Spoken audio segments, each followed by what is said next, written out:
Spirituality is a particular term which actually means dealing with intuition. In the theistic tradition, there is a notion of clinging into a word. A certain act is regarded as displeasing to divine principles. A certain act is regarded as pleasing for the divine whatever. In the tradition of non-theism, however, it is very direct that the case history are not particularly important. What is actually important is here and now. Here and now. Now is definitely now. We try to experience what is available there on the spot. There's no point in thinking that the past did exist that we could have now. This is now. This very moment. Nothing mystical, just now, very simple, straightforward. And from that nowness, however, arises a sense of intelligence, always, that you are constantly interacting with the reality one by one, spot by spot, constantly. We actually experience fantastic precision, always. But we are threatened by the now, so we jump to the past or the future. Paying attention to the materials that exist in our life, all these choices takes place all the time, but none of them are regarded as bad or good per se. Everything we experience are unconditional experience.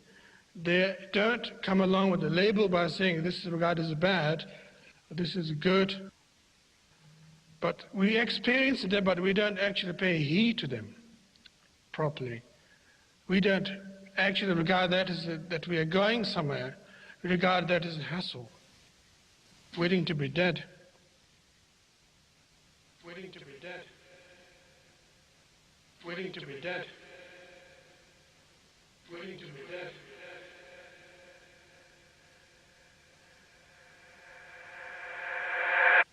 That's the problem. And that is not trusting the nowness properly, that what is actually experienced now possessed a lot of powerful things. It is so powerful that we can't face it. Therefore we have to borrow from the past, invite future all the time. And maybe that's why we seek religion. Maybe that's why we march in the street. Maybe that's why we complain to the society. Maybe that's why we vote for the presidents. It's quite ironical. Very funny indeed.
the more you begin to investigate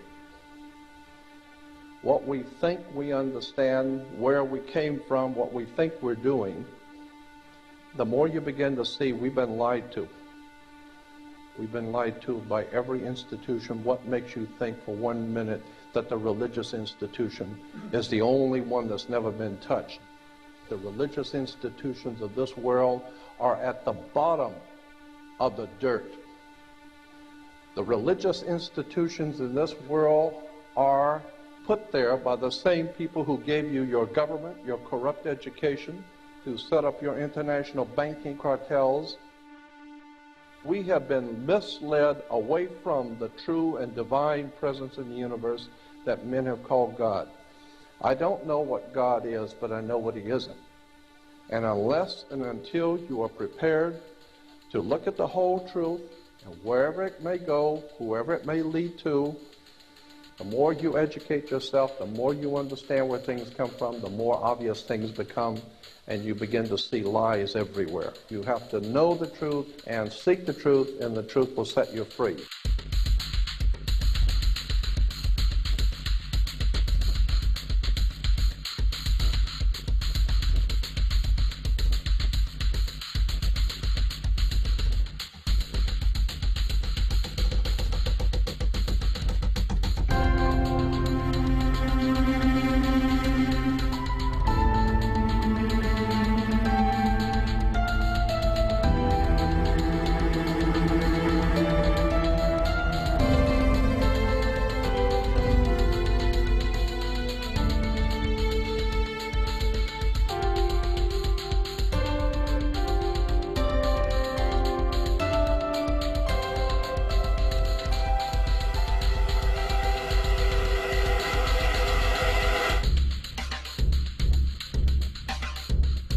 Because I gotta tell you the truth, folks. I gotta tell you the truth.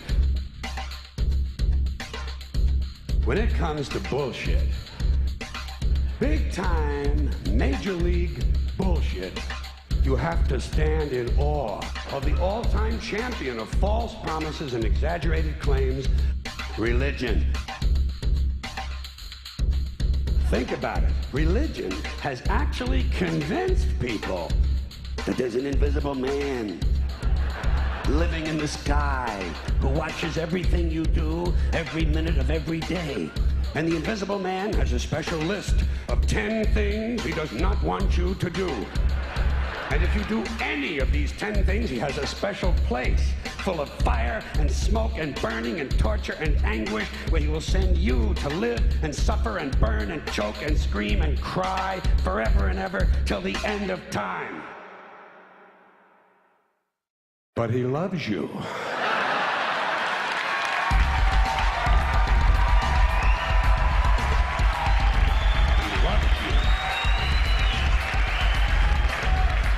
He loves you and he needs money. He always needs money. He's all powerful, all perfect, all knowing, and all wise. Somehow just can't handle money. Religion takes in billions of dollars, they pay no taxes, and they always need a little more. Now, you talk about a good bullshit story. Holy shit.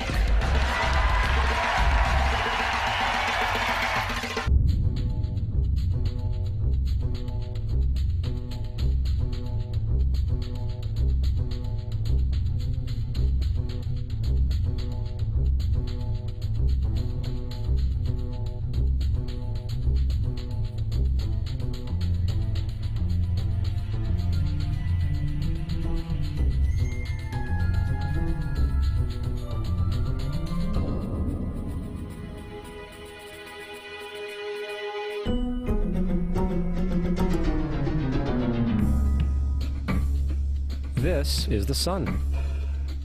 As far back as 10,000 BC, history is abundant with carvings and writings reflecting people's respect and adoration for this object. And it is simple to understand why, as every morning the sun would rise, bringing vision, warmth, and security, saving man from the cold, blind, predator-filled darkness of night. Without it, the cultures understood the crops would not grow and life on the planet would not survive.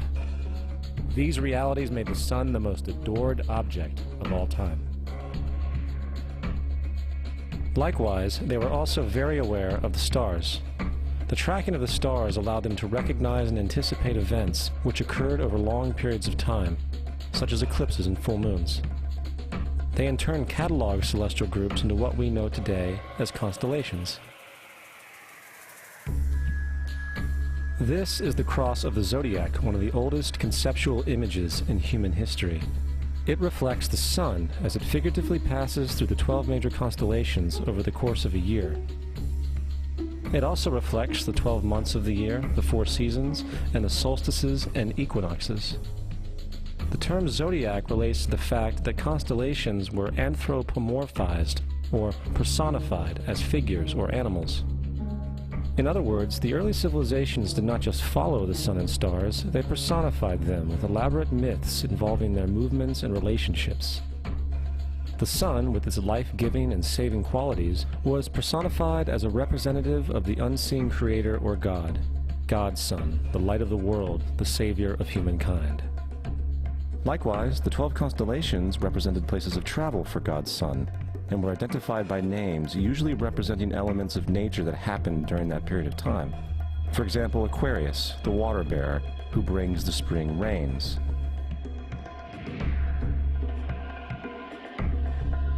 This is Horus. He is the sun god of Egypt of around 3000 BC. He is the sun anthropomorphized, and his life is a series of allegorical myths involving the sun's movement in the sky.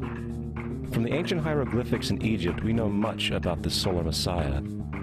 For instance, Horus, being the sun or the light, had an enemy known as Set, and Set was the personification of the darkness or night. And, metaphorically speaking, every morning Horus would win the battle against Set, while in the evening Set would conquer Horus and send him into the underworld. It is important to note that dark versus light, or good versus evil, is one of the most ubiquitous mythological dualities ever known, and is still expressed on many levels to this day. Broadly speaking, the story of Horus is as follows. Horus was born on December 25th of the Virgin Isis Mary. His birth was accompanied by a star in the east, and upon his birth he was adored by 3 kings.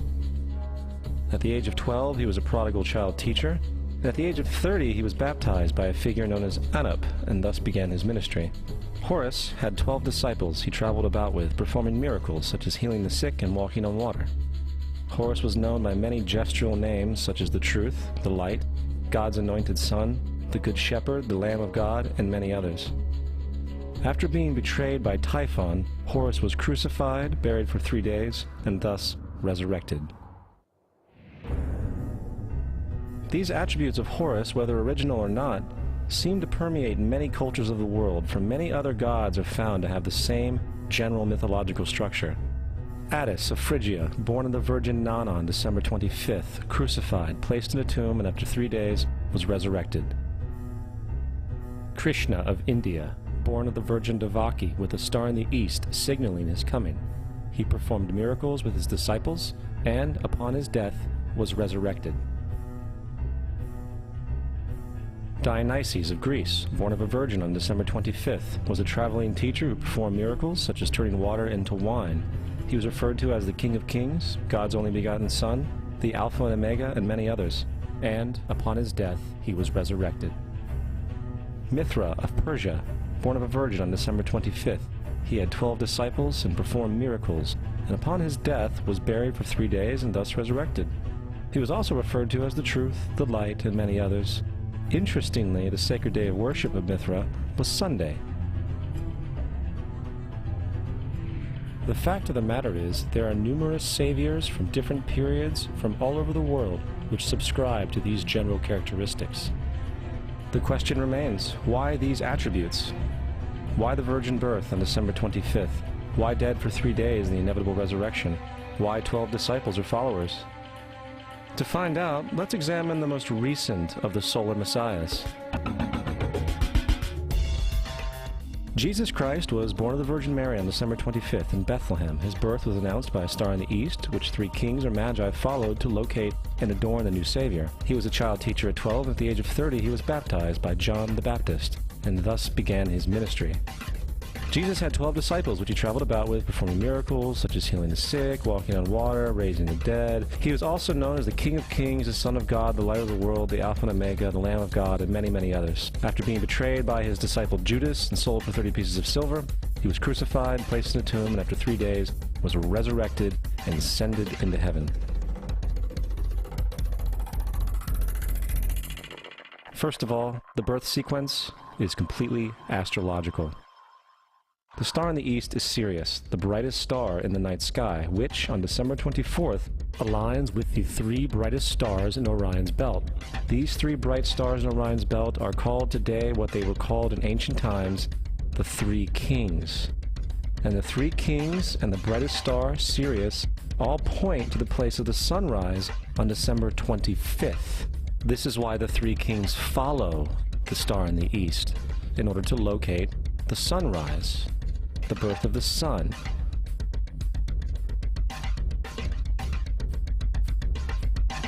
The Virgin Mary is the constellation Virgo, also known as Virgo the Virgin. Virgo in Latin means virgin. Virgo is also referred to as the house of bread, and the representation of Virgo is a virgin holding a sheaf of wheat. This house of bread and its symbol of wheat represents August and September, the time of harvest. In turn, Bethlehem, in fact, literally translates to house of bread. Bethlehem is thus a reference to the constellation Virgo, a place in the sky, not on Earth. There's another very interesting phenomenon that occurs around December 25th, or the winter solstice. From the summer solstice to the winter solstice, the days become shorter and colder. And from the perspective of the northern hemisphere, the sun appears to move south and get smaller and more scarce. The shortening of the days and the expiration of the crops when approaching the winter solstice symbolize the process of death to the ancients. It was the death of the sun. And by December 22nd, the sun's demise was fully realized, for the sun, having moved south continually for 6 months, makes it to its lowest point in the sky. Here a curious thing occurs. The sun stops moving south, at least perceivably, for 3 days. And during this 3-day pause, the sun resides in the vicinity of the Southern Cross, or Crux, constellation. And after this time, on December 25th, the sun moves 1 degree, this time north, foreshadowing longer days, warmth, and spring. And thus it was said, the sun died on the cross, was dead for 3 days, only to be resurrected or born again. This is why Jesus and numerous other sun gods share the crucifixion, 3-day death, and resurrection concept. It is the sun's transition period before it shifts its direction back into the northern hemisphere, bringing spring and thus salvation. However, they did not celebrate the resurrection of the sun until the spring equinox, or Easter. This is because at the spring equinox, the sun officially overpowers the evil darkness, as daytime thereafter becomes longer in duration than the night, and the revitalizing conditions of spring emerge. Now, probably the most obvious of all the astrological symbolism around Jesus regards the 12 disciples. They are simply the 12 constellations of the zodiac, which Jesus, being the sun, travels about with. In fact, the number 12 is replete throughout the Bible.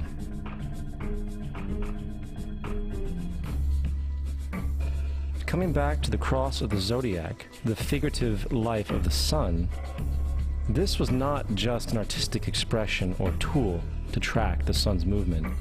It was also a pagan spiritual symbol, the shorthand of which looked like this. This is not a symbol of Christianity. It is a pagan adaptation of the cross of the zodiac.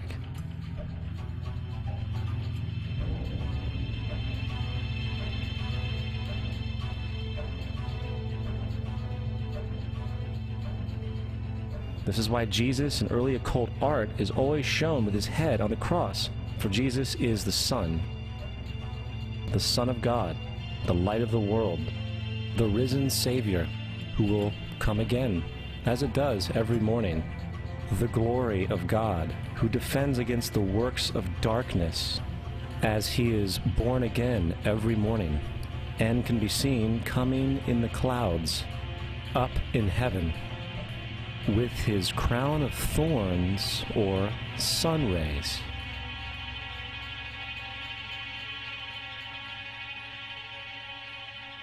Now, of the many astronomical metaphors in the Bible, one of the most important has to do with the ages.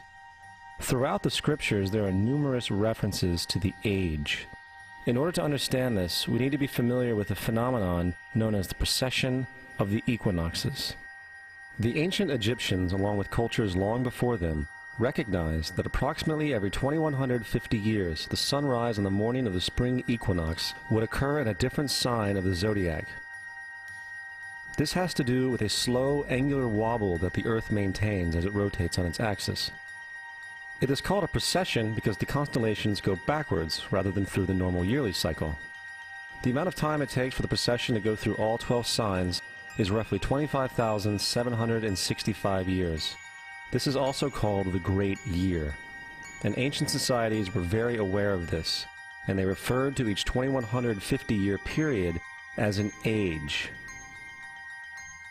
From 4300 BC to 2150 BC, it was the age of Taurus, the bull. From 2150 BC to 1 AD, it was the age of Aries, the ram. And from 1 AD to 2150 AD, it is the age of Pisces, the age we are still in to this day. And in and around 2150, we will enter the new age, the age of Aquarius. Now, the Bible reflects, broadly speaking, a symbolic movement through 3 ages while foreshadowing a 4th. In the Old Testament, when Moses comes down Mount Sinai with the 10 Commandments, he is very upset to see his people worshiping a golden bull calf. In fact, he shattered the stone tablets and instructed his people to kill each other in order to purify themselves. Most biblical scholars will attribute this anger to the fact that the Israelites were worshiping a false idol or something to that effect. The reality is, the golden bull is Taurus the bull, and Moses represents the new age of Aries the ram. This is why Jews even today still blow the ram's horn. Moses represents the new age of Aries, and upon the new age, everyone must shed the old age. Other deities mark these transitions as well, such as Mithra, a pre-Christian god who kills the bull in the same symbology.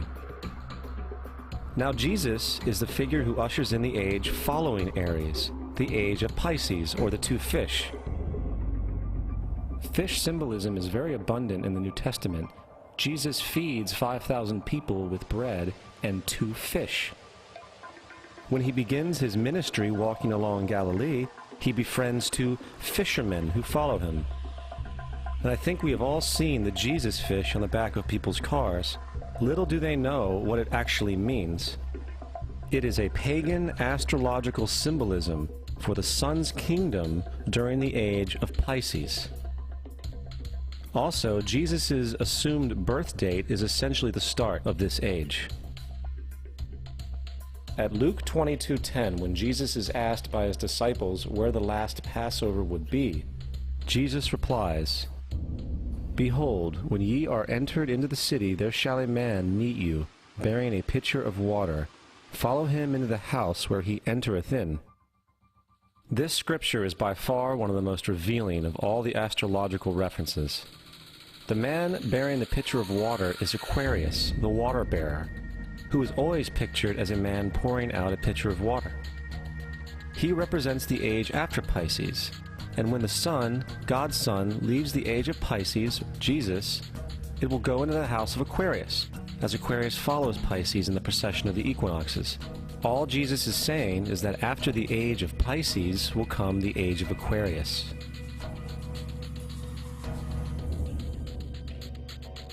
Now, we have all heard about the end times and the end of the world. The cartoonish depictions in the book of Revelation aside, the main source of this idea comes from Matthew 28:20, where Jesus says, "I will be with you even to the end of the world." However, in the King James Version, world is a mistranslation among many mistranslations. The actual word being used is eon, which means age. I will be with you even to the end of the age, which is true, as Jesus' solar Piscean personification will end when the sun enters the age of Aquarius. The entire concept of end times and the end of the world is a misinterpreted astrological allegory. Let's tell that to the approximately 100 million people in America who believe the end of the world is coming. Furthermore, the character of Jesus being a literary and astrological hybrid is most explicitly a plagiarization of the Egyptian sun god Horus. For example, inscribed about 3,500 years ago on the walls at the Temple of Luxor in Egypt are images of the Annunciation, the miracle conception, the birth, and the adoration of Horus. The images begin with Thoth announcing to the Virgin Isis that she will conceive Horus, then Neph, the Holy Ghost, impregnating the Virgin, and then the virgin birth and the adoration. This is exactly the story of Jesus' miracle conception. In fact, the literary similarities between the Egyptian religion and the Christian religion are staggering.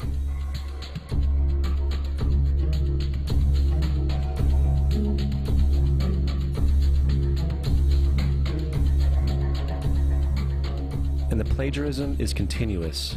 The story of Noah and Noah's Ark is taken directly from tradition.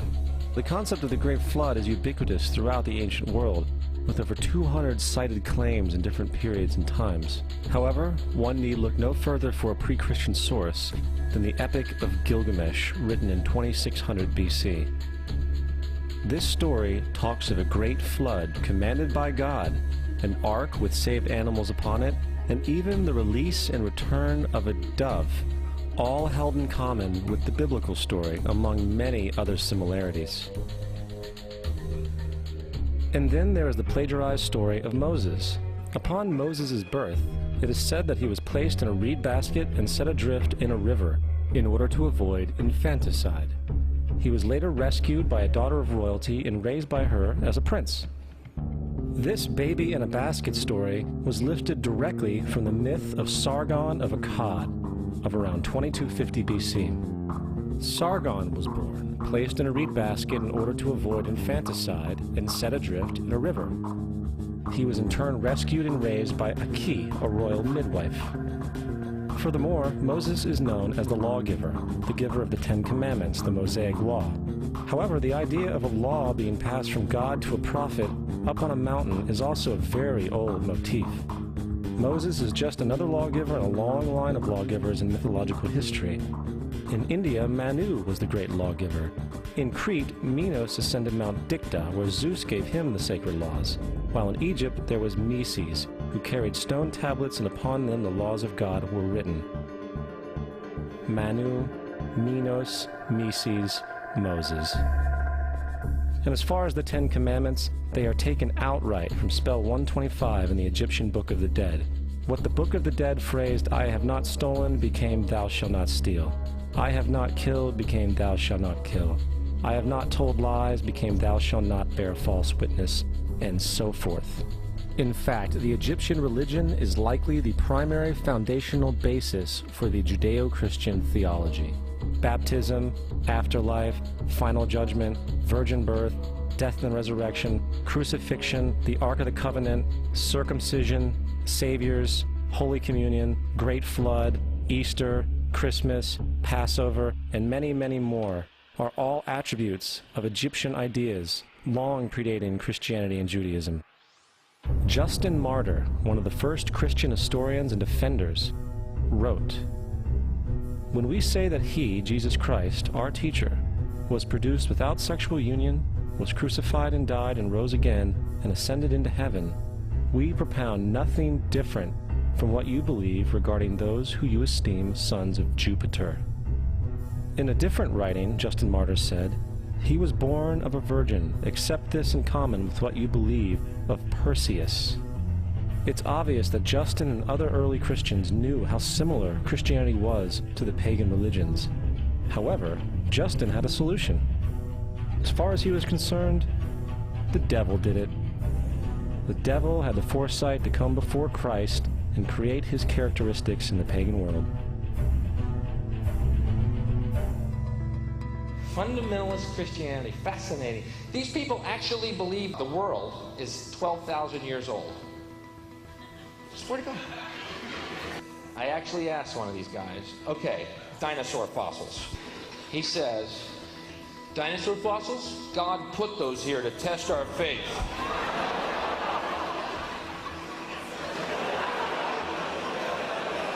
I think God put you here to test my faith, dude.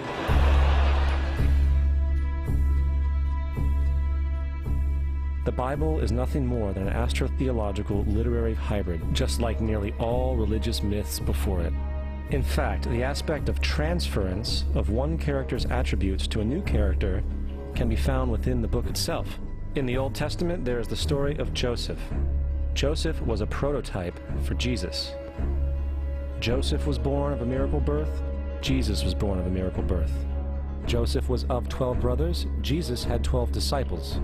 Joseph was sold for 20 pieces of silver. Jesus was sold for 30 pieces of silver. Brother Judah suggests the sale of Joseph. Disciple Judas suggests the sale of Jesus. Joseph began his work at the age of 30. Jesus began his work at the age of 30. The parallels go on and on. Furthermore, is there any non-biblical historical evidence of any person living with the name Jesus, the son of Mary, who traveled about with 12 followers, healing people and the like? There are numerous historians who lived in and around the Mediterranean, either during or soon after the assumed life of Jesus. How many of these historians document this figure? Not one. However, to be fair, that doesn't mean defenders of the historical Jesus haven't claimed the contrary. 4 historians are typically referenced to justify Jesus' existence. Pliny the Younger, Suetonius, and Tacitus are the first 3. Each one of their entries consists of only a few sentences at best, and only referred to Christus or the Christ, which in fact is not a name but a title. It means the Anointed One. The 4th source is Josephus, and this source has been proven to be a forgery for hundreds of years. Sadly, it is still cited as truth. You would think that a guy who rose from the dead and ascended into heaven for all eyes to see and performed the wealth of miracles acclaimed to him would have made it into the historical record. It didn't, because once the evidence is weighed, there are very high odds that the figure known as Jesus did not even exist.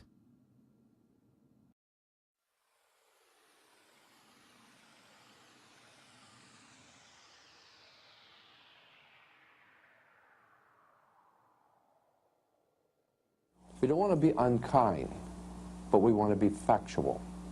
We don't want to cause hurt feelings, but we want to be academically correct in what we understand and know to be true. Christianity just is not based on truth. We find that Christianity was in fact nothing more than a Roman story, developed politically. The reality is, Jesus was the solar deity of the Gnostic Christian sect, and like all other pagan gods, he was a mythical figure. It was the political establishment that sought to historize the Jesus figure for social control. In 325 AD in Rome, Emperor Constantine convened the Council of Nicaea. It was during this meeting that the politically motivated Christian doctrines were established. And thus began a long history of religious bloodshed and spiritual fraud. And for over the next 1,000 years, the Vatican maintained a political stranglehold on all of Europe, leading to such joyous periods as the Dark Ages, along with enlightening events such as the Crusades and the Inquisition. Christianity, along with all other related theologies, is an historical fraud. These religions now serve to detach the species from the natural world, and likewise each other. They support blind submission to authority. They reduce human responsibility to the effect that God controls everything, and in turn awful crimes can be justified in the name of a divine pursuit. And, most critically, it empowers the political establishment who have been using the myth to manipulate and control societies. The religious myth is one of the most powerful devices ever created, and it serves as the psychological soil upon which other myths can flourish.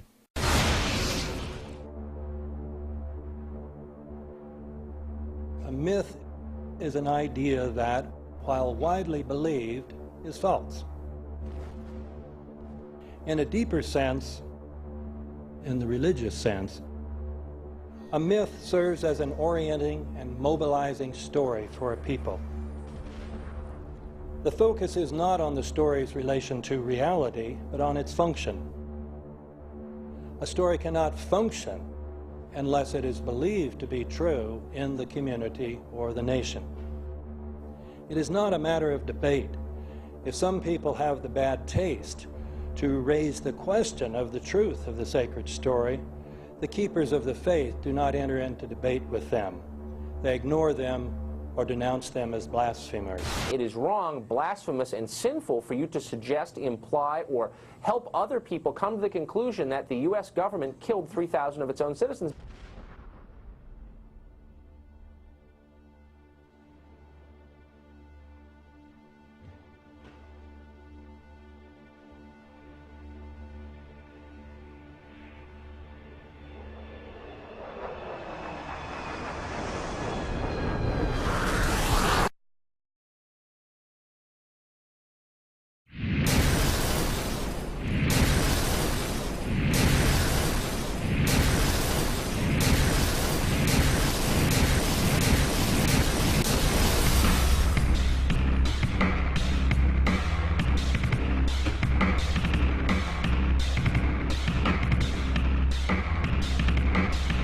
As if a demolition team set off when you see the old demolitions of these old buildings. It looks like one of those scenes of an old building being purposely dynamited and blown up. Anybody who's ever watched a building being demolished on purpose knows that if you're going to do this, you have to get at the under-infrastructure of a building and bring it down. The way the structure is collapsing, this was the result of something that was planned. It's not accidental that the first tower just happened to collapse and then the second tower just happened to collapse in exactly the same way. How they accomplished this, we don't know. The building collapsed to dust. You don't find a desk. You don't find a chair. You don't find a telephone, a computer. The biggest piece of a telephone I found was half of the keypad, and it was about this big. What happened to the concrete? The concrete was pulverized from river to river. There was dust powder 2-3 inches thick. The concrete was just pulverized. In addition to those pictures we've all seen too much on television before, when a building was deliberately destroyed by well-placed dynamite to knock it down. If they had detonated, they were planned to take down a building. Boom, boom, boom, boom. I heard a second explosion. There was a heavy-duty explosion. Then there was secondary explosions and then the subsequent collapses. An explosion blew and it knocked everybody over. To me, it sounded like an explosion. It sounded like gunfire. Bang, bang, bang, bang, bang. And then all of a sudden, 3 big explosions. We heard a big explosion coming down. And then the entire top of the building just blew up. We saw some kind of explosion. By the force of the explosions. Big explosion. Blew it back into the 8th floor. Then we get to the lobby. This is a big explosion. The lobby looked as though a bomb had exploded there. A huge explosion now raining debris. It's been a huge explosion. Huge explosion that we all heard and felt. We just witnessed some kind of follow-up explosion. We heard a very loud blast explosion. A secondary explosion at Tower 1 camp. That is another bomb going off. He thinks that there were actually devices that were planted in the building. Planted in the building.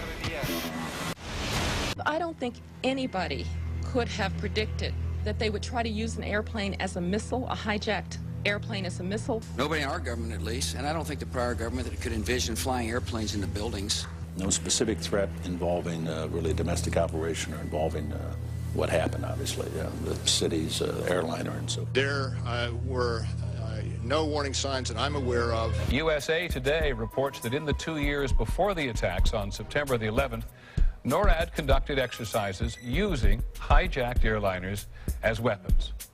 And one target was the World Trade Center.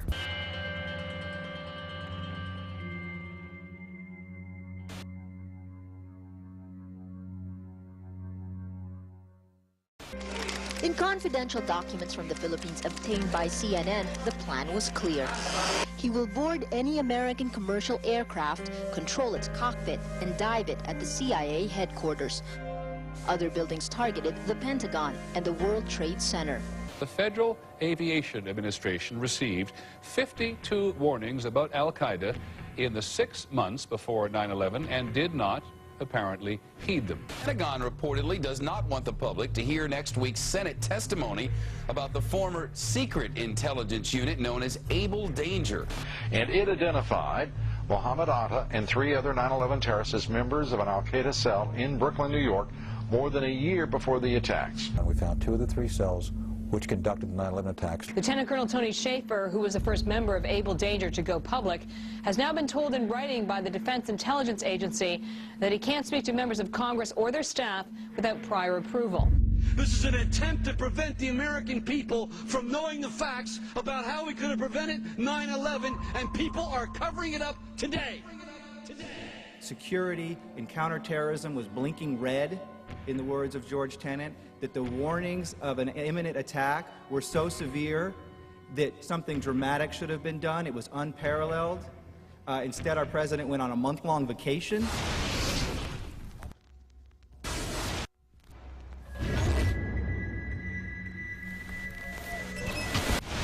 The head of Pakistani intelligence of the ISI, Mahmoud Ahmed, requested Omar Sheikh to wire $100,000 to Mohammed Atta, who was the lead hijacker.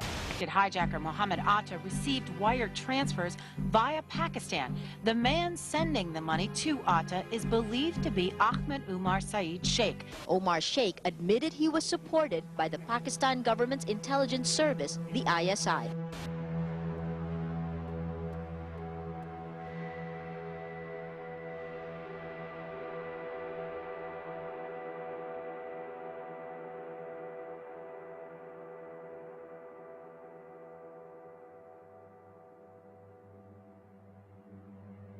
As hard as this is to believe that 2 of the alleged terrorists involved in what happened on Tuesday may have attended schools run by the U.S. military. Evidence was also apparently planted. The passport of one of the hijackers on Flight 11 was allegedly found in the Rebel. The hijacker's passport was found blocks from the World Trade Center crash site, if you can believe that. The 9/11 hijackers are alive and well. That's according to the chief of Japan's Democratic Party, who says 9/11 is a hoax. Several of these 19 men are still alive.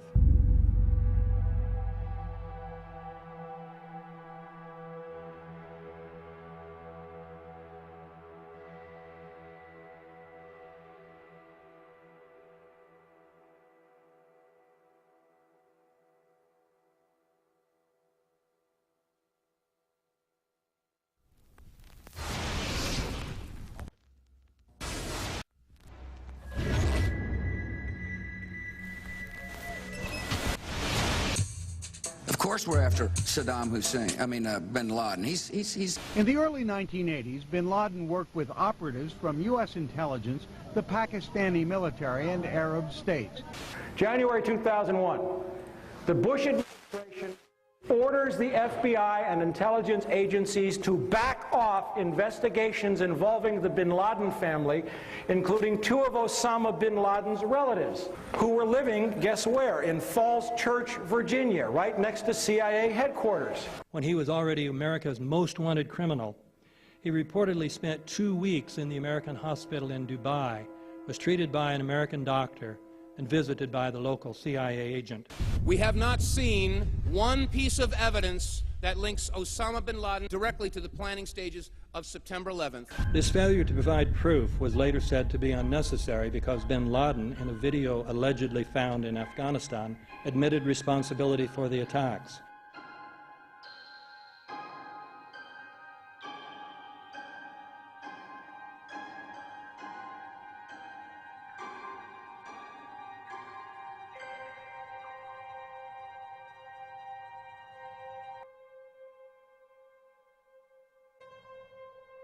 In 1976, Osama's older brother Salim bin Laden hired a man in Texas by the name of Jim Bath to handle all the investments in the United States for the bin Laden family.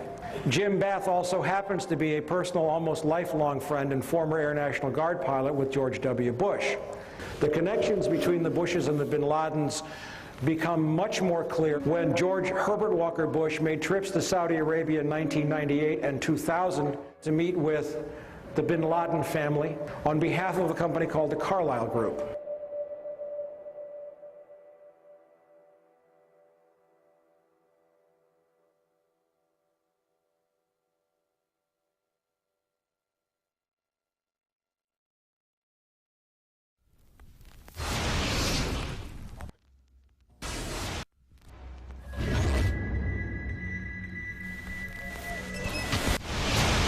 How could anyone fly a 60-ton, 125-foot wide, 44-foot tall plane through this obstacle course? The aircraft, before striking the Pentagon, reportedly executed a 270-degree downward spiral, and yet Hani Hanjour was known as a terrible pilot who could not safely fly even a small plane.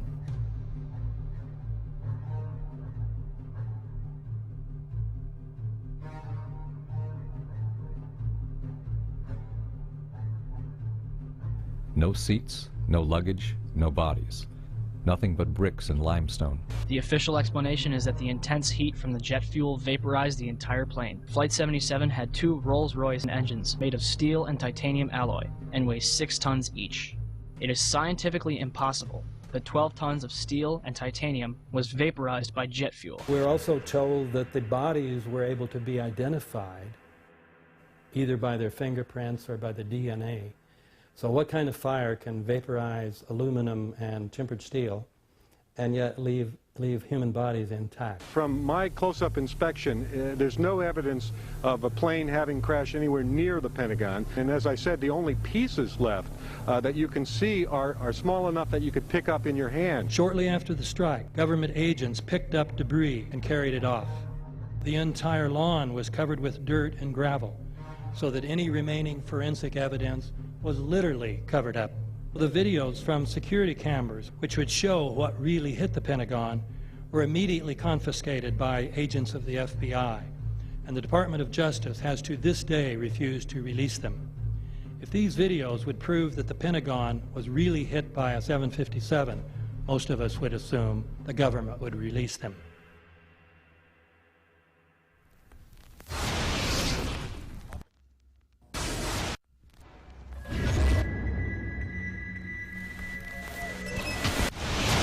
It looks like there's nothing there except for a hole in the ground. Basically, that's right. The only thing you could see from where we were was a big gouge in the earth and some broken trees. We could see some people walking around in the area, but from where we could see, there wasn't much left. Any large pieces of debris at all? No, there was nothing that you could distinguish that a plane had crashed there.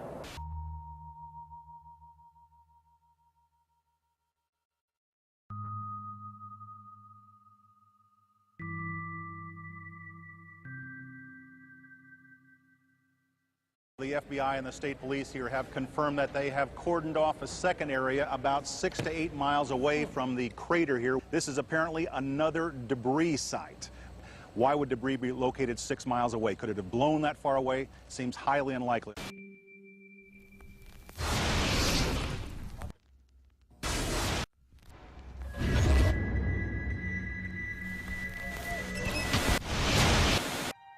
Pancake theory. according to which the fires, while not melting the steel, heated it up sufficiently to cause the floors weakened by the airplane strikes to break loose from the steel columns, and this started a chain reaction. So you would expect then from that theory, which is the official theory, to see a whole stack of floors piled up on top of each other and then a spindle of core columns standing too. The core of each of the twin towers consisted of 47 massive steel columns. If the floors had broken loose from them, these columns would have still been sticking up into the air 1,000 feet. The plane did not cut all those core columns. We designed the buildings to take the impact of the Boeing 707 hitting the building at any location. The building probably could sustain multiple impacts of jetliners. That the plane flew straight into the building. Through him, right. Yeah. So you're saying that the building was actually designed to cope with a hole like that and right. still yeah, survive? Yeah, it was. If you had dropped, say, a billiard ball from the top of the World Trade Center, 110 floors up there, it would have taken 8 to 10 seconds to hit the ground, encountering no resistance whatsoever. The Twin Towers came down in nearly free-fall speed. 200,000 tons of steel shatters and explodes outwards over 500 feet. This means that floors shattered at an average rate of about 10 floors per second. There is no scenario for a pancake effect of buildings falling that allows them to fall at the rate of free fall. Now what can do that? What can move mass out of the way? Explosives.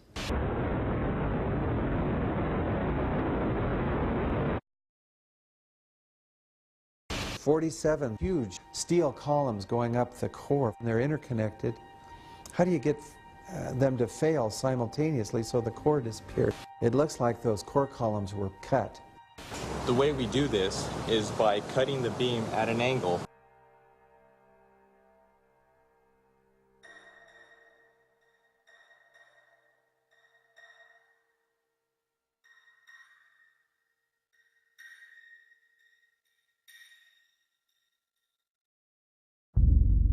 I started looking at the molten metal. All three buildings, both towers in the rubble, in the basement areas, and Building 7, there's these pools of molten metal.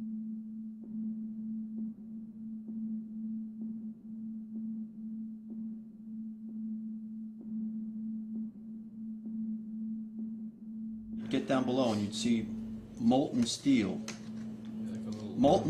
running down the channel rails. Like you're in a foundry. Like lava. The molten steel was found 3, 4, and 5 weeks later, when the rubble was being removed. He said that molten steel was also found underneath World Trade Center 7. So I'm looking through the official reports. What do they say about the molten metal? They say nothing. But wait a minute. This is important evidence. So where'd that come from? Thermite is so hot that it'll just cut through steel, through structural steel, for example, like a knife through butter. The products are molten iron and aluminum oxide, which goes off primarily as a dust. You know those enormous dust clouds? You can imagine when you assemble these chemicals on a large scale. So, Professor Niels Harrit, you examined the rubble that came from the World Trade Center. What did you find in it? Well, in there we find remains of what we characterize as a thermitic material. And this is a very energetic material which can be used either for melting iron or it can be designed as an explosive. The evidence for controlled demolition is overwhelming. I told you that the thermite reaction produced molten iron. Molten iron was in pools of molten iron in the rubble. And the point is that the thermite kept on reacting. This was a bitch's brew of thermite chemistry. Molten metal pools under both towers after they collapsed and Building 7. Now, Building 7 wasn't even hit by a jet. Part of the problem is that most people simply don't know much about Building 7 due to the extraordinary secrecy surrounding this collapse. And this was a 47-story skyscraper. This building fell at 5:25. It was not hit by a plane. This building had fires on only 2 or 3 floors. And it was brought down by what we know was a controlled demolition. Demolitions, they look just like that. A kink in the middle, and then that building just comes straight down, almost at free fall speed.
Our office was on the B1 level. As I was talking to a supervisor at 8:46, and all of a sudden we hear, boom!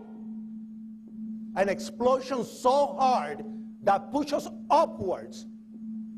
And it came from the basement between the B2 level and the B3 level.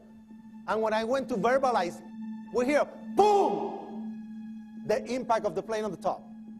It would appear, Jim, as if there's more smoke coming from the ground. I was down in the basement, came down, all of a sudden the elevator blew up. And as we were coming out, we passed the lobby, there was no lobby. So I believe the bomb hit the lobby first, and a couple of seconds then the first plane hit. As I'm walking by the main freight corridor building, in the corridor, that's when I got blown.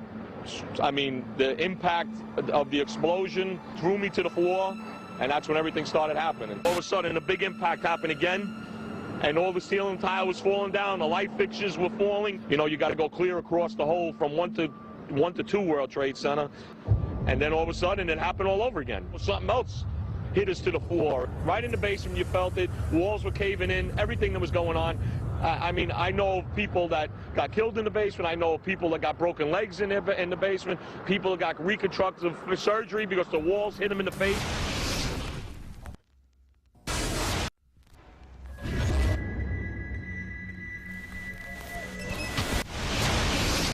According to standard operating procedure, if an FAA flight controller notices anything that suggests a possible hijacking, the controller is to contact a superior. If the problem cannot be fixed within about a minute, the superior is to ask NORAD, the North American Aerospace Command, to send up or scramble jet fighters to find out what is going on. NORAD then issues the scramble order to the nearest Air Force base with fighters on alert.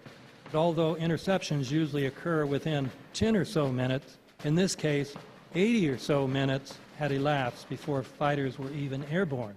It's a mind-bending anomaly. Not a single U.S. Air Force interceptor turns a wheel until it's too late. There are no jets at all. What if they were so confused and had been so deliberately confused that they couldn't respond?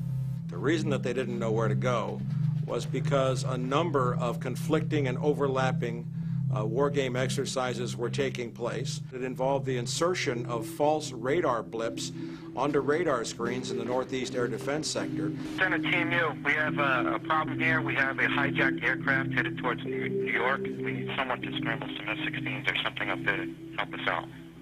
Is this real world or exercise? Is this real world or exercise? There was another exercise, Vigilant Warrior, which was, in fact, according to a NORAD source, a live-fly hijack drill being conducted at the same time. With only 8 available fighter aircraft, and they have to be dispatched in pairs, they were dealing with as many as 22 possible hijacks on the day of 9/11, and they couldn't separate the war game exercises from the actual hijacks.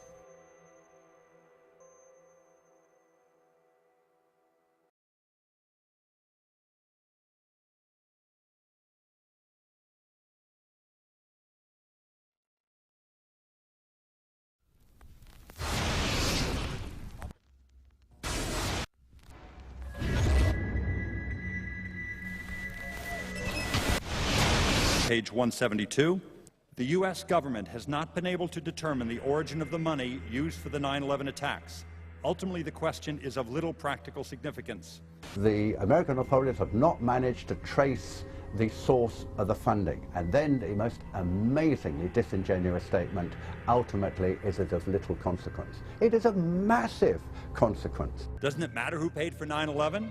The collapse of Building 7 has been recognized as especially difficult to explain. The 9/11 Commission report implicitly admitted that it could not explain the collapse of this building by not even mentioning it. President, why are you and the Vice President insisting on appearing together before the 9/11 Commission? Because the 9/11 Commission wants to ask us questions. That's why we're meeting, and I look forward to meeting with them and answering their questions. Why you're appearing together rather than separately, which was their request? Because it's a good chance for both of us to answer questions that the 9/11 Commission is looking forward to asking us, and I'm looking forward to answering them. Let's see. Do you think they should be able to stand up and speak their own words? They should go under oath. They should be, yeah. In public.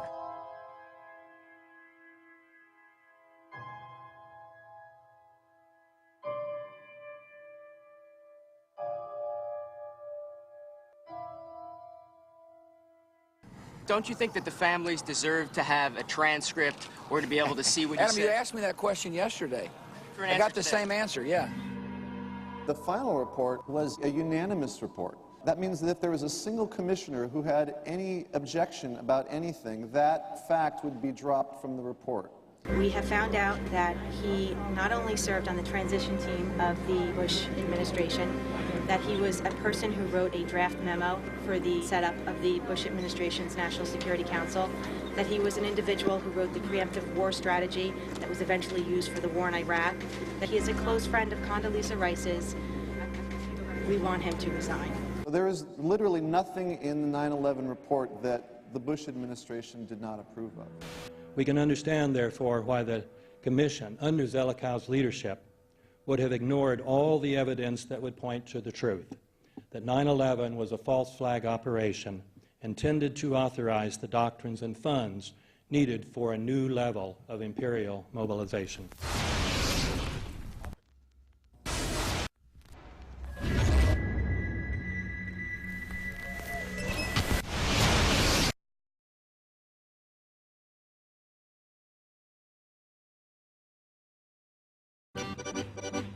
Armed with knives, armed with chemical, biological, nuclear weapons. Fanatics, terrorists, September 11th. September 11th, killers, September 11th, terrorists. Terrorists of Al-Qaeda, terrorists, nuclear weapons, terrorists. 9/11, terror, terrorist, evil. September 11th, September 11th. The terrorists, war and danger. September 11th, terrorism, global terrorism, terrorism, terrorists. Terrorists, terrorists, terrorists, terrorists, the terror. Terrorists, terrorists, terrorism. September 11th, global terrorism, terrorists. Terrorism. September 11th, world terrorism, terrorism. September 11th, global terrorism. September the 11th, terror. Weapons of mass destruction. September the 11th, terrorists. The evil terrorists, no.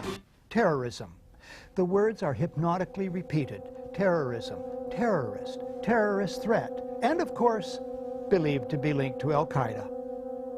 But it's the so-called war on terrorism that's in our faces practically 24/7 as the inescapable focus of our existence. One day, our grandchildren will look back on this time and ask, how was the war on terror won? The entire U.S. ruling class, ruling elite, comes to see terrorism as the preferred means, indeed the only means, to provide social cohesion, to provide an enemy image for the society to keep it together. According to neocon theory from Carl Schmitt, you have to have an enemy image in order to have a society. It's a very dangerous thing because now it means that the entire social order, the political parties, intellectual life, politics in general, all based on a monstrous myth. Monstrous myth.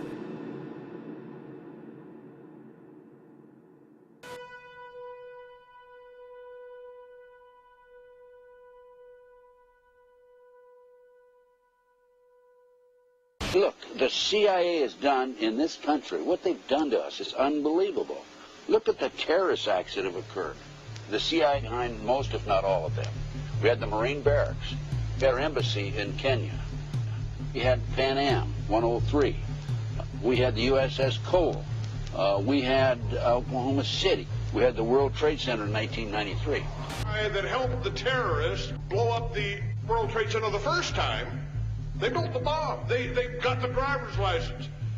The informant, the informant, a fellow named Salam, a 43-year-old former Egyptian army officer, he was given the assignment to put the bomb together. And he went to his supervisor, his FBI supervisor, and said, we're going to put a dummy bomb in here, right? And the FBI supervisor said, no, we're going to put a real bomb. FBI agents might have been able to prevent last February's deadly explosion at New York's World Trade Center.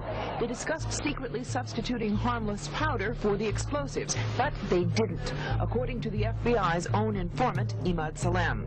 Unbeknownst to the FBI at the time, Salem recorded many of his conversations with his handlers. Unfortunately for them, there were only 6 people killed, not enough to pass the legislation. So what happened is 2 years later, April 19, 1995, down comes Oklahoma City Murrah building, 168 people killed. 1 year later, the anti-terrorism legislation that takes away many of our constitutional rights and civil liberties is passed.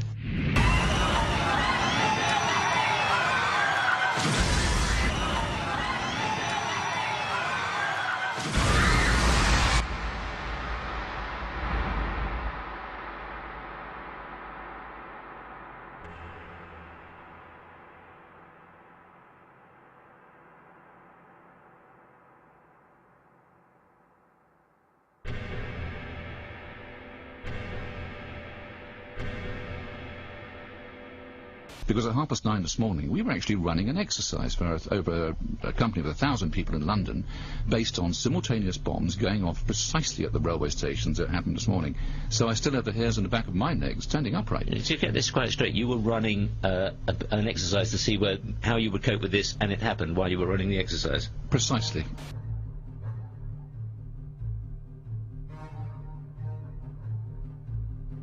Supposed to believe is some kind of coincidence, there was also an anti-terrorist drill going on 7/7. And again, just like 9/11, they were talking about attacks on the same targets, the same kind of tube stations, and exactly the same time as the actual attack happened, providing some kind of cover for what must be operations orchestrated in some way by the state.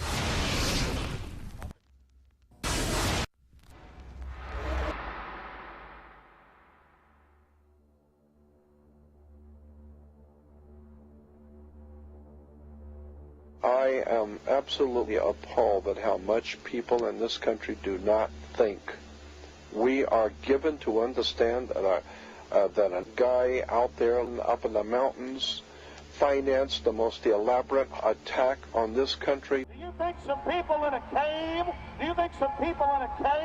were able to have NORAD stand down? Do you think that people in a cave were able to have all of this happen? And when I think about how many Americans were killed in New York City, and believing as I do that this thing was a setup job, this is a textbook operation that Nazis used, and they've used it over and over again.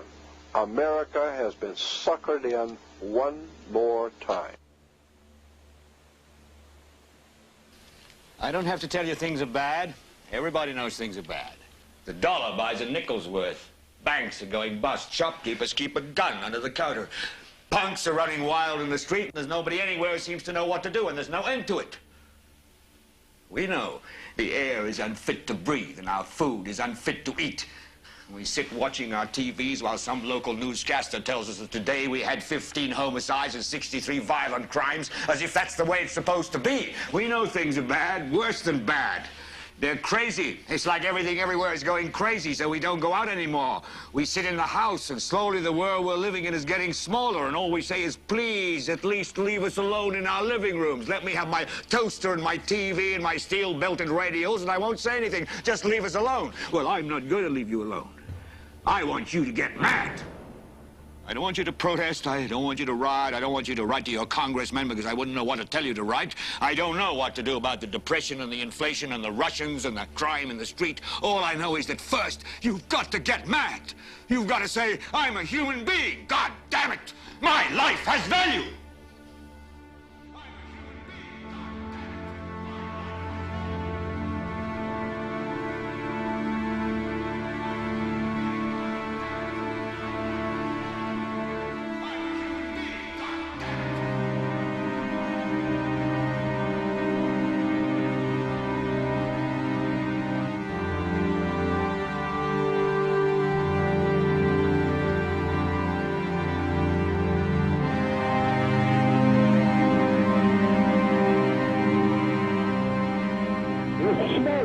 There, 105, 2 pounds. It's green there, it's black, it's iron. My wife thinks I'm all right. I called her and said I was leaving the building, I was fine, man. Bang! 3 of us, 2 broken windows. Oh, God! Ah!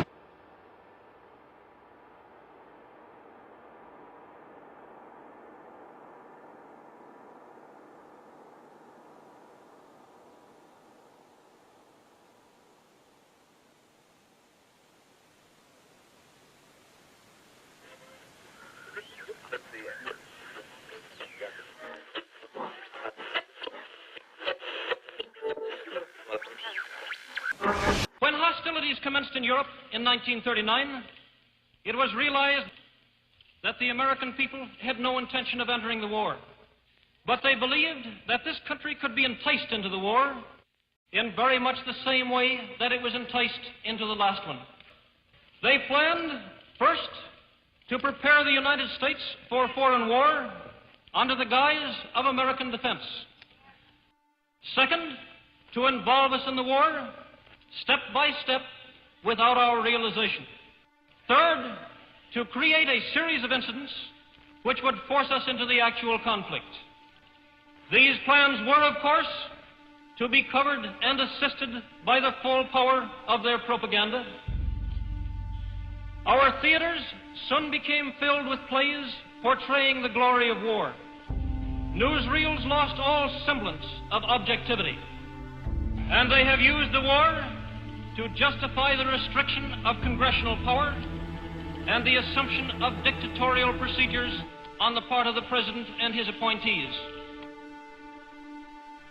A fear campaign was inaugurated.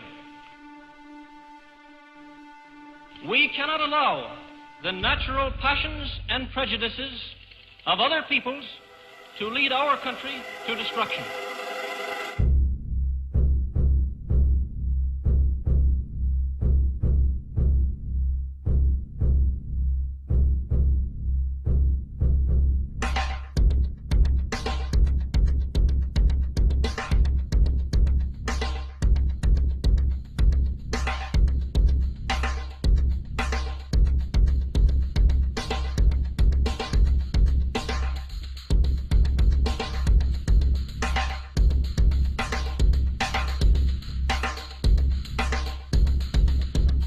(1775). The American Revolutionary War began as the American colonies sought to detach from England and its oppressive monarchy. Though many reasons are cited for the revolution, one in particular sticks out as a prime cause: that King George III of England outlawed the interest-free, independent currency the colonies were producing themselves, in turn forcing them to borrow money from the Central Bank of England, immediately creating economic hardship and despair. In the words of Peter Cooper, former vice president of the New York Board of Currency, after Franklin had explained to the British government as the real cause of prosperity, they immediately passed laws forbidding the payment of taxes in that money. This produced such great inconvenience and misery to the people that it was the principal cause of the Revolution. In 1783, America won its independence from England. However, its battle against the central bank concept and the corrupt, power-hungry mentality associated with it had just begun. So what is a central bank? A central bank is an institution that issues and regulates the currency of an entire nation. Based on historical precedent, the typical powers inherent in central banking practice include the control of interest rates and the expansion and contraction of the money supply itself. Now, the central bank does not simply issue money to the government, it loans it to them with interest. Then, through the mechanisms of increasing and decreasing the supply of money, the central bank essentially regulates the value of the currency issued. It is critical to understand that the entire structure of this system can only produce one thing in the long run: debt. It doesn't take a lot of ingenuity to figure this scam out, for nearly every single dollar produced by both the central bank and its regulated commercial banks is loaned at interest. That means every dollar produced is actually the dollar plus a certain percentage of debt based on that dollar. And since the banking system has the monopoly of the production of the currency, and they loan each dollar out with an immediate debt attached to it, where does the money to pay for the debt come from? It can only come from the banks again, which means the banking system has to perpetually increase its money supply to temporarily cover the outstanding debt created, which in turn, since that new money is loaned out at interest as well, creates even more debt. The end result of this system is essentially slavery, for it is technically impossible for a government, and thus the public, to ever come out of the self-generating debt.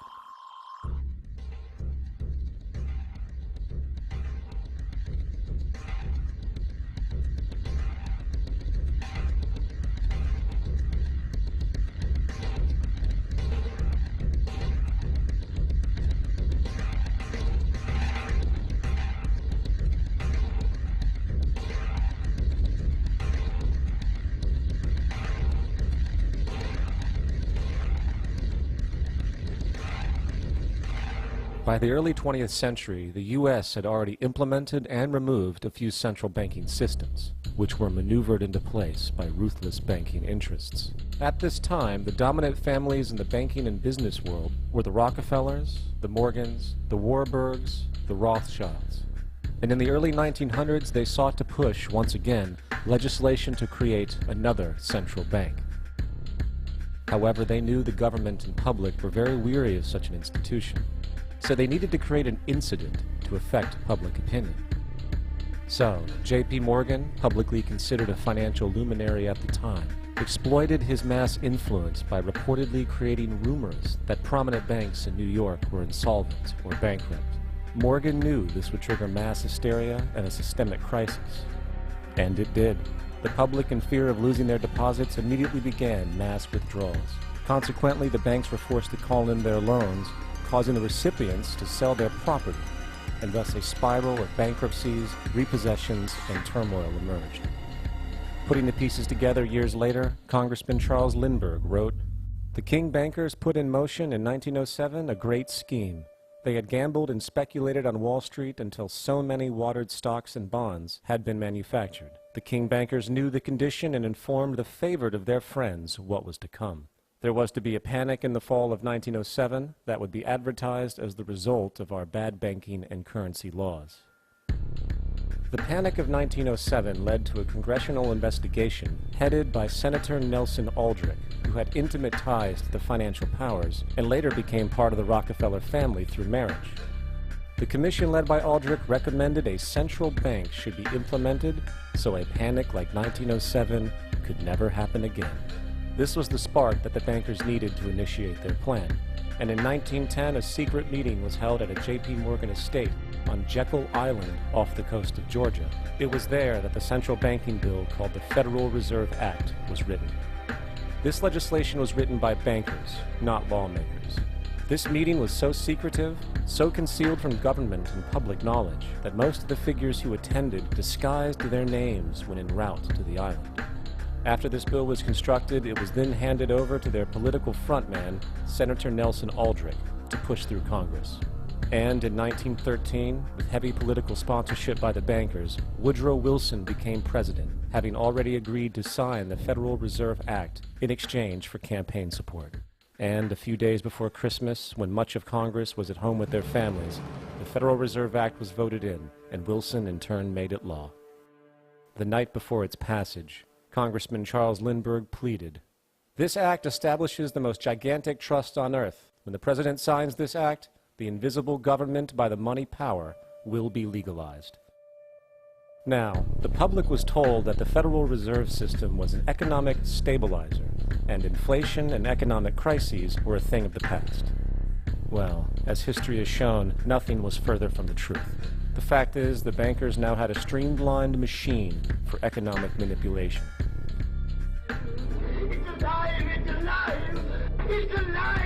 For example, from 1914 to 1919, the Fed substantially increased the money supply, resulting in extensive loans to small banks and the public. Then, in 1920, the Fed deliberately contracted credit in an extreme way, thus resulting in banks having to call in large numbers of loans, and, just like 1907, bank runs, bankruptcy, and systemic collapse occurred. Numerous competitive banks outside of the Federal Reserve System collapsed, further consolidating the monopoly of the money trust cartel. Privy to this scheme, Congressman Charles Lindbergh pronounced, "Under the Federal Reserve Act, panics are scientifically created. The present panic is the first scientifically created one, worked out as we figure a mathematical equation." However, the Panic of 1920 was just a warm-up. From 1921 to 1929, the Fed again increased the money supply, resulting once again in extensive loans to the public and banks. There was also a fairly new type of loan in the stock market, the broker call loan. Very simply, this loan allowed an investor to put down only a fraction of the stock's value, with the rest being loaned from the broker. This method was very popular in the roaring 1920s, as everyone seemed to be making money in the market. However, there was a catch to this loan. It could be called in at any time and had to be paid within 24 hours. And the typical result was the selling of the stock purchased with that loan. So, a few months before October in 1929, J.D. Rockefeller, Bernard Baruch, and other insiders quietly exited the market, knowing the bubble created was about to burst. And on October 24, 1929, the financiers who furnished the call loans started calling them in masse. This sparked an instantaneous massive sell-off in the already inflated market, as sell orders and margin calls were systemically triggered.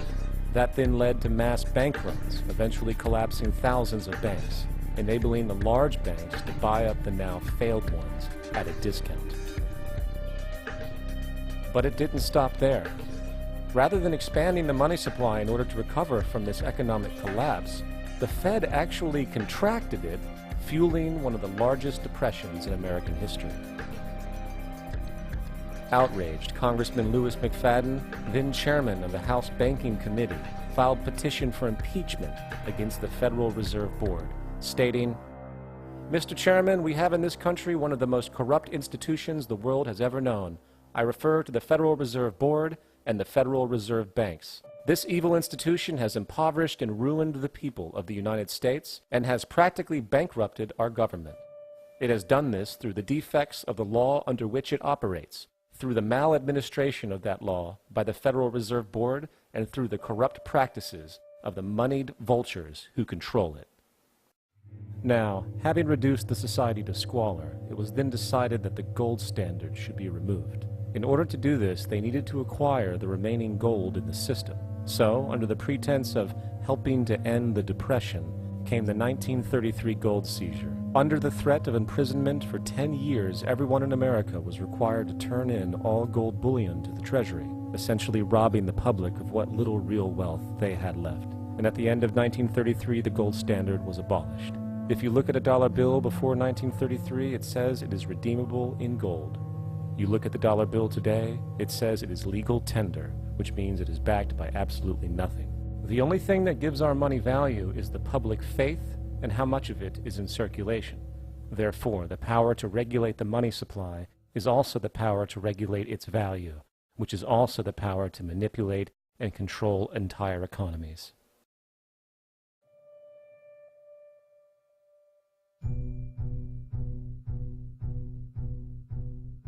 It is important to clearly understand, the Federal Reserve is a private corporation. It is about as Federal Express. It makes its own policies and is under little regulation by the U.S. government. It is a private bank that loans all the currency at interest to the government, completely consistent with the central banking model that the country sought to escape from when it declared independence in the American Revolutionary War. Now, going back to 1913, the Federal Reserve Act was not the only bill pushed through Congress for the vested financial interests. They also pushed its partner, the federal income tax. First of all, the federal income tax is completely unconstitutional, as it is a direct, unapportioned tax, and the required number of states needed in order to ratify the amendment to allow the income tax was never legally met, and this has even been cited in modern court cases.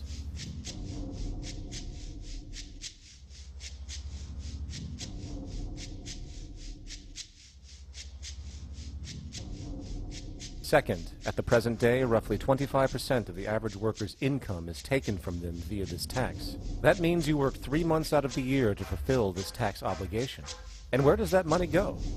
Well, according to the Grace Commission report of the 1980s, 100% of what is collected is absorbed solely by interest on the federal debt and by federal government contributions to transfer payments. In other words, all individual income tax revenues are gone before 1 nickel is spent on the services which taxpayers expect from their government. Today, the money Americans make working 3 months out of the year goes almost entirely to the interest fees charged for the debt-based fiat currency. The fact is, the federal income tax exists to feed the Federal Reserve federal government money machine, making sure the interest payments are always there. And third, even with the government claim as to the legality of the income tax, there is evidently no clear statute, no law in existence that requires you to pay this tax. I really expected that, of course, there's a law that you can point to in the law book, the code, that requires you to file a tax return. Of course there is. I was at that point where I couldn't find the statute that clearly made a person liable, at least not me and most people I know, and I had no choice in my mind except to resign. Based on the research that I did throughout the year 2000 and that I'm still doing, I have not found that law. I've asked Congress, we've asked a lot of people in the IRS commissioners, helpers. They can't answer, because if they answer, the American people are going to know that this whole thing is a fraud. I haven't filed an federal income tax return since I left. I have not filed a tax return since 1999. Now, the control of the economy and the manipulation of society for the vested financial powers is only a part of the game being played. Another level is the business of war. Since the inception of the Federal Reserve in 1913, a number of large and small wars have commenced. The three most pronounced might be World War I, World War II, and Vietnam. World War I. In 1914, European wars broke out centered around England and Germany. The American public wanted nothing to do with the war. In turn, President Woodrow Wilson publicly declared neutrality. However, under the surface, evidence now shows that the financial powers behind the administration were looking for any excuse it could to enter it. It is important to understand that one of the most lucrative things that can happen for the bankers is war, for it forces the country to borrow even more money at interest, not to mention the profits generated through the financing of military productions. In the words of two-time Congressional Medal of Honor winner Smedley D. Butler, war is a racket. It always has been. It is possibly the oldest, easily the most profitable, and surely the most vicious. It is the only one international in scope, and it is the only one in which the profits are reckoned in dollars and the losses in lives. Woodrow Wilson's top advisor and mentor was Colonel Edward House, a man found to have intimate connections with the financial interests of the time. In a conversation between Colonel House, Wilson's advisor, and Sir Edward Grey, the Foreign Secretary of England, regarding America and the war, Grey inquired, "What will America do if Germans sink an ocean liner with American passengers on board?" House responded, "I believe that a flame of indignation would sweep the United States, and that by itself would be sufficient to carry us into war." So, on May 7, 1915, a ship called the Lusitania was sent where German military vessels were known to be. And, as likely expected, German U-boats torpedoed the ship, exploding stored munitions, killing 1,200 people. To further understand the obvious anticipation of this setup, the German embassy actually put advertisements in the New York Times telling people that if they boarded the Lusitania, they did so at their own risk, as such a ship sailing from America to England through the war zone would be liable to destruction. In turn, and as anticipated, the sinking of the Lusitania created a wave of anger among the American population, and America entered the war a short time after. Major General Smedley D. Butler summarizes the monetary reality of World War I.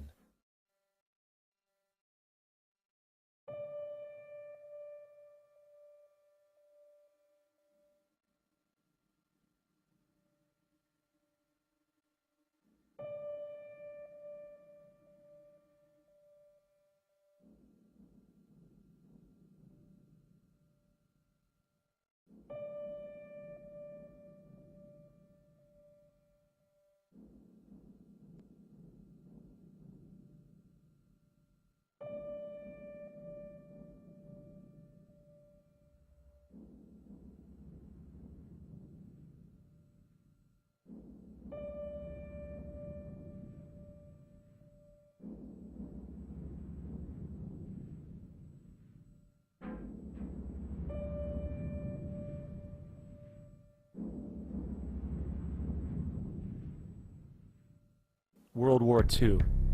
On December 7, 1941, Japan attacked the American fleet at Pearl Harbor, triggering U.S. entry into that war. President Franklin D. Roosevelt declared the attack was a day that will live in infamy. A day of infamy indeed, but not because of the alleged surprise attack on Pearl Harbor. After 60 years of surfacing information, it is clear that not only was the attack known well in advance, it was outright wanted and provoked. In a journal entry by Roosevelt's Secretary of War, Henry Stimson, dated November 25, 1941, he documented a conversation he had with Roosevelt. The question was how we should maneuver them into firing the first shot. And in congressional testimony later, he added, "It was desirable to make sure the Japanese be the ones to do this, so that there should remain no doubt as to who were the aggressors."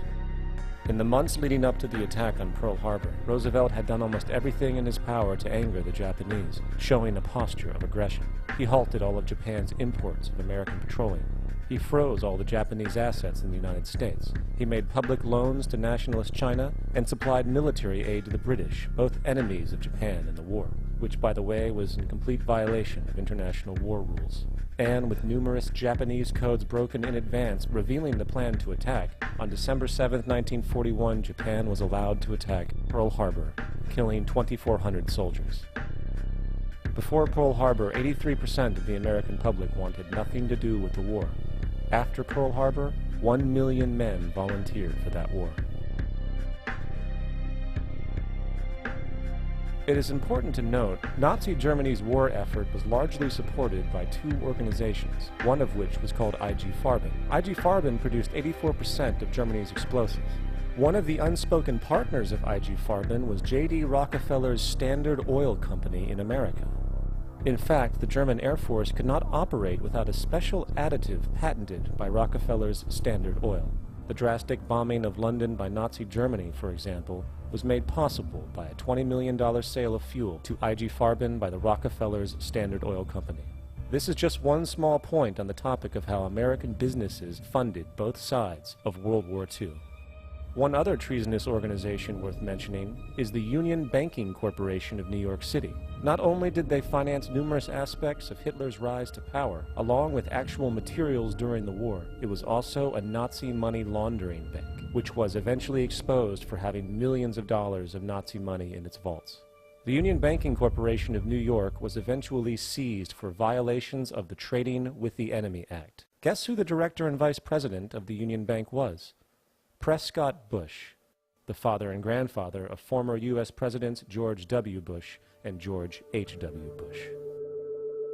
Vietnam. The United States' official escalation and entry into the Vietnam War came after an alleged incident involving two U.S. destroyers being attacked by North Vietnamese PT boats in the Gulf of Tonkin. This was known as the Gulf of Tonkin Incident. This situation was the catalytic pretext for massive troop deployment and full-fledged warfare. One problem, however, the attack on the U.S. destroyers by Vietnamese PT boats never happened. Former Secretary of Defense Robert McNamara stated years later that the Gulf of Tonkin incident was a mistake, while declassified documents released years later show that it was a farce, manipulated for the purposes of war. And once in the war, it was business as usual. In October 1966, President Lyndon Johnson lifted trade restrictions on the Soviet bloc, knowing full well that the Soviets were providing upwards of 80% of North Vietnam's war supplies. Consequently, the Rockefeller interests financed factories in the Soviet Union, which the Soviets used to manufacture military equipment and send it to North Vietnam. However, the funding of both sides in this conflict was only one side of the coin. In 1985, Vietnam's rules of engagement were declassified. This detailed what American troops were and were not allowed to do in the war. It included such absurdities as North Vietnamese anti-aircraft missile systems could not be bombed until they were known to be fully operational. No enemy could be pursued once they crossed the border of Laos or Cambodia. And most revealing of all, the most critical strategic targets were not allowed to be attacked unless initiated by high military officials. Apart from these illogical limitations, North Vietnam was informed of these restrictions and therefore could base entire strategies around the limitations of the American forces.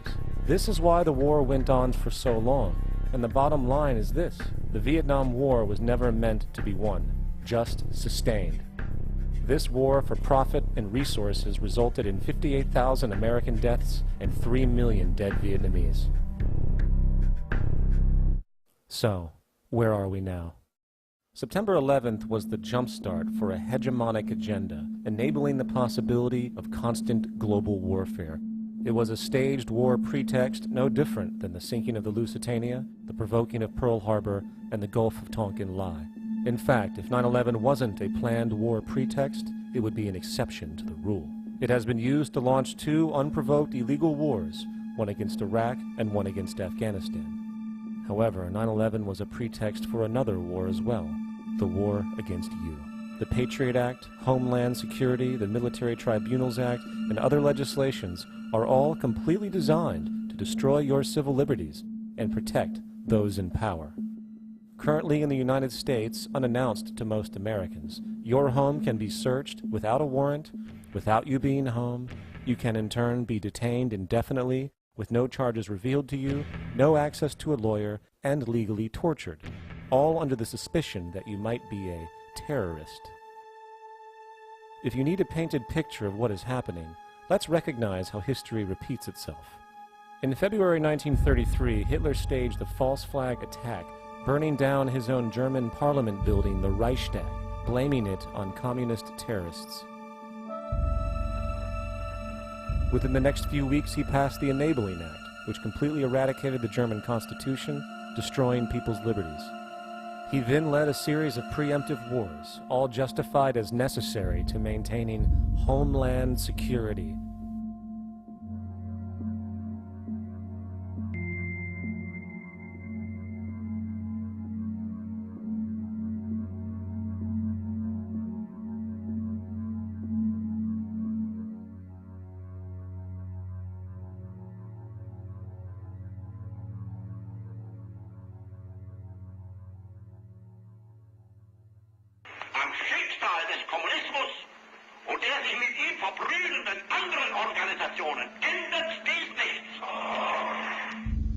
Our enemy is a radical network of terrorists and every government that supports them. It's time to wake up. The people in power go out of their way to make sure you are perpetually misled and manipulated. The majority's perception of reality, especially in the political arena, is not their own. It is shrewdly imposed upon them without them even knowing it. For example, the public at large now believes the invasions of Iraq and the Middle East, along with the resulting instability, are the consequences of political and military mistakes. What the public fails to see, of course, is that the destabilization of the Middle East is exactly what the Western interests want. This war is to be sustained so the region can be divided up, domination of the oil maintained, continual profits reaped for defense contractors, and most obviously, permanent military bases established to be used as launching pads against other oil-bearing, non-conforming countries such as Iran.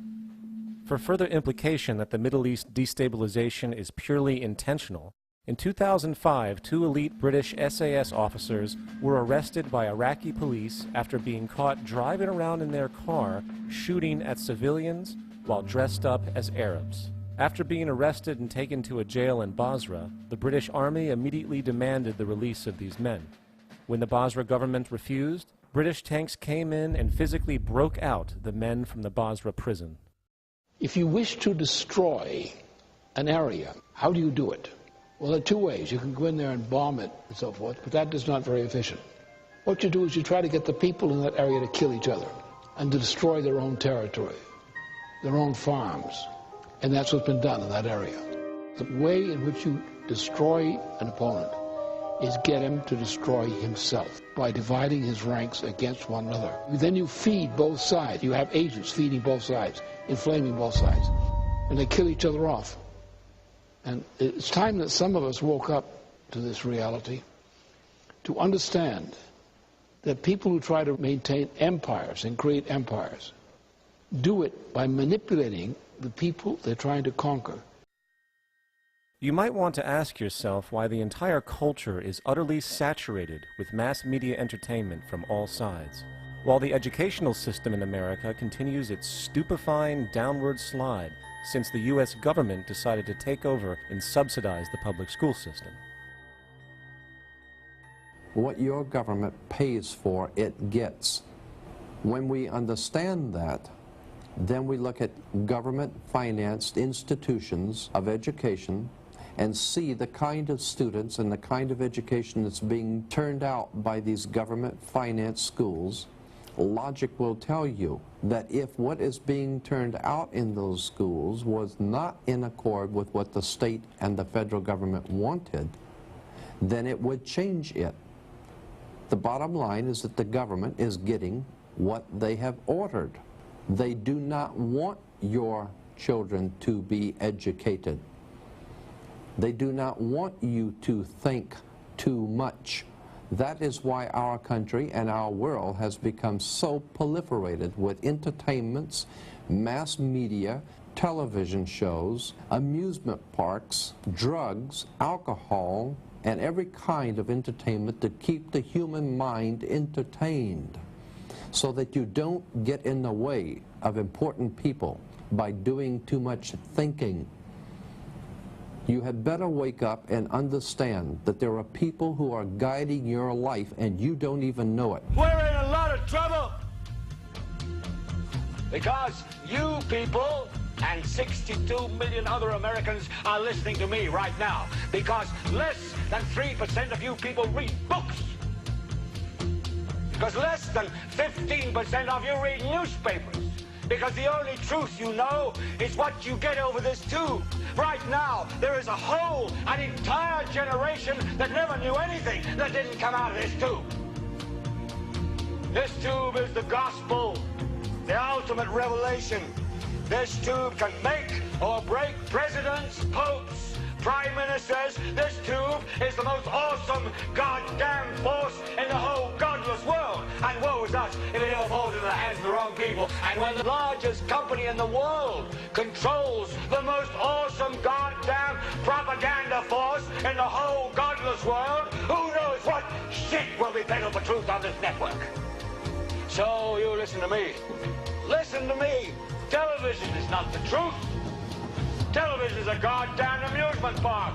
Television is a circus, a carnival, a traveling troupe of acrobats, storytellers, dancers, singers, jugglers, sideshow freaks, lion tamers, and football players. We're in the boredom-killing business.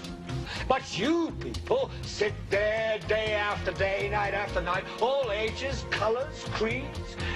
We're all you know.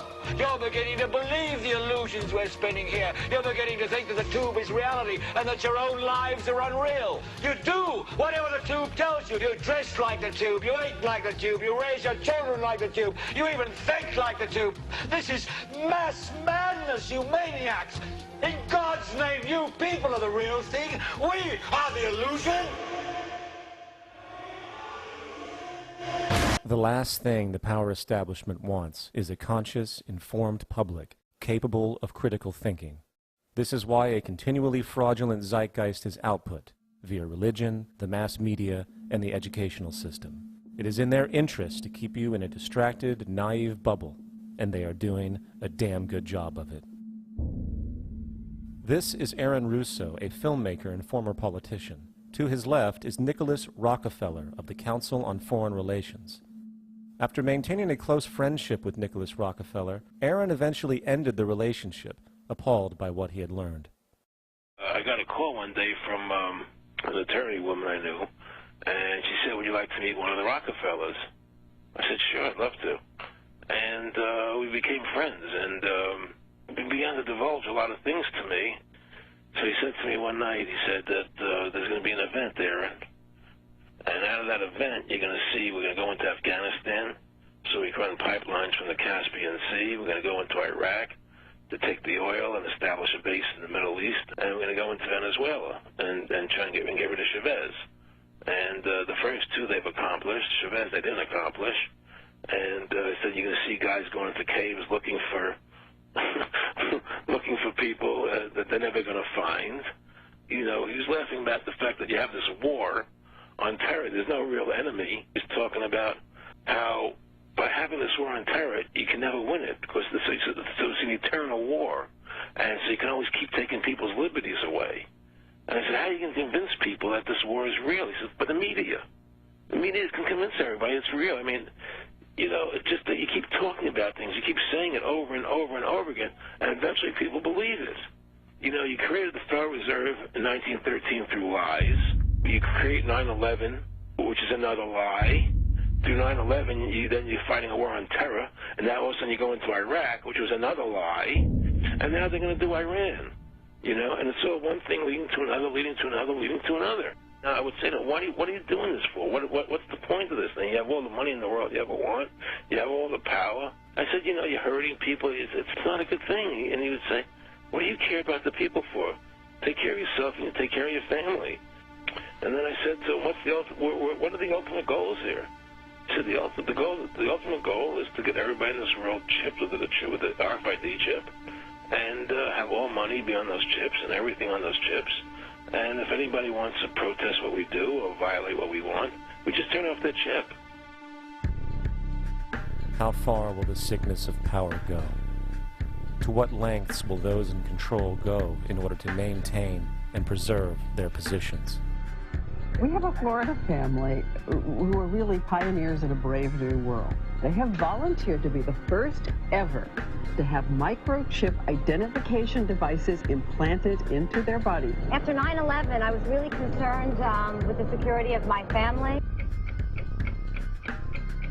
I wouldn't mind having something planted permanently in my arm that would identify me. George Orwell, in his famed and possibly prophetic work, 1984, stated, "Power is not a means, it is an end. The object of persecution is persecution. The object of torture is torture. The object of power is power." Today, symptoms of a surveillance society continue to grow as irrational fears of invisible enemies, coupled with rising economic instability, spread across the globe. It is under this guise of security that we can foreshadow a world where everyone is tracked, everyone is on camera, and everyone is subordinated. The most incredible aspect of all, such totalitarianism would likely not be forced upon the people. Rather, the people will demand it. For the social manipulation of society through the generation of fear and division has completely inhibited the culture. Religion, patriotism, race, wealth, class, and every other form of arbitrary, separatist identification and thus conceit has served to create a controlled population, utterly malleable in the hands of the few.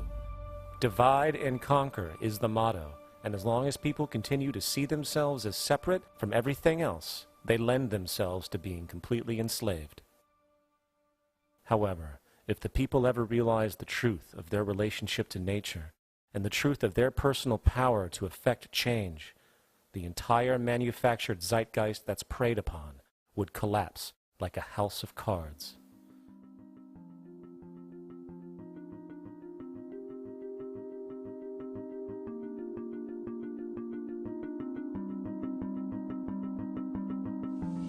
The whole system that we live in drills into us that we're powerless, that we're weak, that our society is evil, that it's crime-ridden, etc., and so forth. It's all a big, fat lie. We are powerful, beautiful, extraordinary. There is no reason why we cannot understand who we truly are, where we are going. There is no reason why the average individual cannot be fully empowered. We are incredibly powerful beings. You know, I think I spent 30 years of my life, in the first 30, trying to become something. I wanted to become good at things. I wanted to become good at tennis. I wanted to become good at school and grades and everything I kind of viewed in that perspective. I'm not okay the way I am, but if I got good at things, you realize that I had the game wrong. The game was to find out what I already was. Find out what I already was.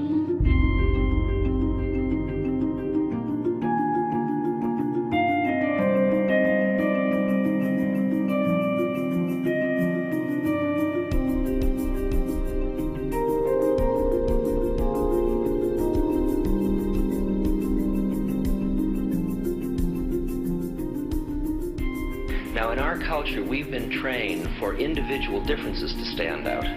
So you look at each person, immediately it is brighter, dumber, older, younger, richer, poorer, and we make all these dimensional distinctions, put them in categories and treat them that way. And we get so that we only see others as separate from ourselves in the ways in which they're separate. And one of the dramatic characteristics of experience is being with another person and suddenly seeing the ways in which they are like you, not different from you, and experiencing the fact that which is essence in you and which is essence in me is indeed one. The understanding that there is no other. It is all one. And I wasn't born Richard Alpert, I was just born as a human being, and then I learned this whole business of who I am and whether I'm good or bad or achieving or not, all that's learned along the way.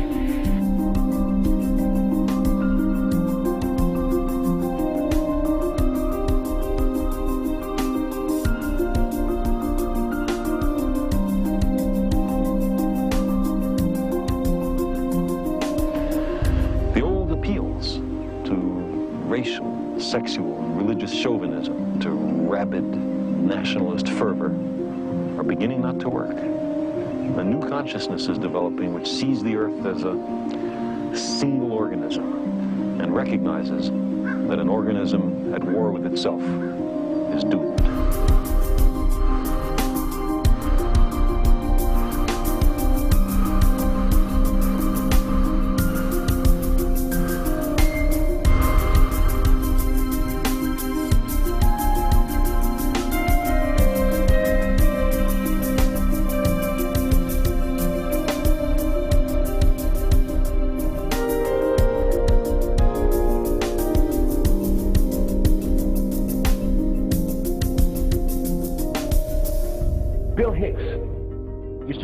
Shows with this. Life's like a ride in an amusement park. And when you go on it, you think it's real, because that's how powerful our minds are. And the ride goes up and down and round and round. It has thrills and chills, and it's very brightly colored. And it's very loud, and it's fun for a while. Some have been on the ride for a long time, and they begin to question, is this real, or is this just a ride? And other people have remembered, and they come back to us and they say, hey, don't worry. Don't be afraid ever, because this is just a ride. And we kill those people. Shut him up. I've got a lot invested in this ride. Shut him up. Look at my furrows of worry. Look at my big bank account. My family, this has to be real. It's just a ride. But we'll kill those good guys who try and tell us that. You ever notice that? And let the demons run amok? But it doesn't matter, because it's just a ride, and we can change it anytime we want. It's only a choice. No effort, no work, no job, no savings of money. Just a choice right now between fear and love.